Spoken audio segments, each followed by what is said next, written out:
মোস্তাফিজুর রহমান যেভাবে ফিরে আসছে, পুরনো রূপে সে ফিরে আসছে, চেন্নাই সুপার কিংসের সাথে অনেক ভালো পারফরমেন্স করে সে এখন পুরনো রূপে গত ম্যাচে ফিরে আসলো। আমরা সবাই জানি এটা, কিন্তু কথা হচ্ছে তুমি আগে ফিরে আসলো না কেন মুস্তাফিজ ভাই? তুমি এর আগে যদি এভাবে কামব্যাক করতে পারতো তাহলে বাংলাদেশের এই অবস্থা হতো না, বাংলাদেশের এই দিনটা দেখতে হতো না। টানা 2টা ম্যাচ হেরে গেছে তারা, এভাবে টল করতে হতো না। সবার কাছে টল হলো, মান সম্মান শেষ হলো, টানা 2টা ম্যাচ ইউএসের সাথে হেরে গেল।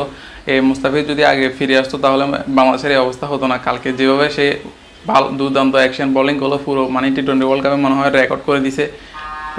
4 ওভার করে 6 উইকেট নামা, এরকম একটা রেকর্ড পুরো ক্রিকেট বিশ্বেও মনে হয় সে রেকর্ড করছে। 6টা উইকেট নিল মাত্র 4টা ওভার দিয়ে, আর রান দিছে মাত্র 10টা। মানে কি অসাধারণ বোলিং তার। সে এভাবে যদি আর আগে ফিরে আসতো তাহলে বাংলাদেশের এরকম অবস্থা হতো না। আর বাংলাদেশ দল মোটেও খারাপ না। তারা 2টা ম্যাচে যে হেরেছে সেটা ইউএসকে একটু মানে আদার দিছে, তারা আদার দিয়ে ইউএসকে একটু বলতে মানে চাচ্ছে আর কি, তোমরা খেলো, আমরা তোমাদেরকে এমনি ম্যাচ দিয়ে দিই, আর আমরা তো পরে তোমাদের দেখাবো আমরা কী করতে পারি, সেটা মানে বাংলাদেশ ইউএসকে দেখাচ্ছে। তো কালকে সেই জন্য বাংলাদেশের রূপ দেখালো আর কি, মানে টাইগার হয়ে গেল হঠাৎ। তো ইউএসকে বাংলাদেশের রূপ দেখালো। ইউএস এখন বাংলাদেশের সাথে কালকে হেরে মনে হয় এখন ভয় পাচ্ছে মনে মনে।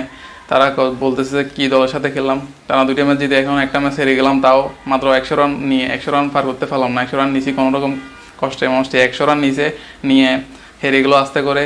মানে যে দুর্দান্ত বোলিং করছে রিশাদ হোসেনও ভালো বল করেছে, সে ভালো স্পিন ভালো বল করেছে কালকে। উইকেট বেশি পায়নি, একটা পাইছে, রান একেবারেই দেয় নাই।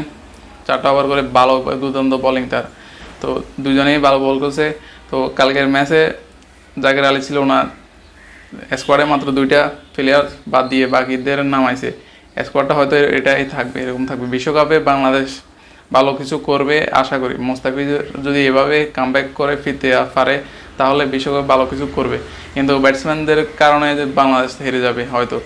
বোলাররা যদি ভালো কিছু করে তাহলে ম্যাচ কোনোরকম কষ্টে মষ্টে জিতবে। যদি ব্যাটসম্যানরা তানজিদ তামিম, সুমাইয়া সরকার এটা যদি ভালো করতে পারে তাহলে তো হয়তো কিছুটা ম্যাচ জিতা যায়। ফাইনাল স্বপ্ন তো দূরে থাক, কোনোরকম কষ্টে মষ্টে উপরে যাওয়া যায় পয়েন্ট টেবিলের। তো এটা আর কি, বিশ্বকাপে ভালো কিছু করবে বাংলাদেশ দল, মোটেও খারাপ না। তোমরা বাংলাদেশকে টল করা বন্ধ করে দাও।